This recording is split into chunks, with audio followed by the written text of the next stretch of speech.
Il-Palazz ta' Strickland fl-Imġar, il-Palazz l-Aħmar tal-Marfa, l-Isptar tal-Imtarfa u l-Art tal-Bużbezija fl-Imġar huma s-siti li l-Gvern se jkun qed joħroġ espressjoni ta' interess biex jiġu żviluppati għal anijiet kummerċjali.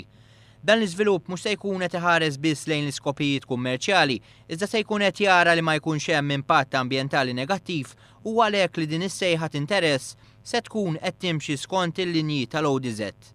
Dan qalu s-Segretarju Parlamentari għall-Ippjanar u s-Simplifikazzjoni Amministrattiva Michael Farrugia waqt it-tnedija ta' sejħa ta' interess għall-art tal-Gvern f'konferenza tal-aħbarijiet.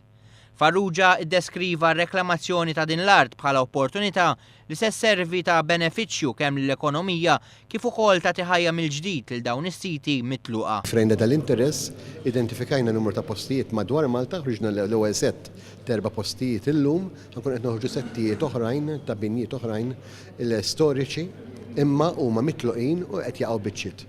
Dal-Gvern iħoss illi ġewwa pajjiżna postijiet li huma storiċi nerġgħu intuhom il-ħajja u di opportunità illi qed noħorġu expression office biex naraw x'interessaw f'pajjiżna jew kellha anke barranin fuq daw il-postijiet jiġu bi proġetti u mbagħad issir evalwazzjoni ekonomika, soċjali u ambjentali tal-proġetti li jitresqu. Il-Palazz l-Aħmar li jinsab il-Marfa huwa wieħed fost l-aktar siti li kien hemm interess minn individwi u entitajiet li huma interessati li jiżviluppaw is-sit. Għal din is-sejħa ta' interess jistgħu japplikaw ukoll investituri barranin u se tkun miftuħa mit-tnejn li ġej sal-ħamis 24 Ottubru.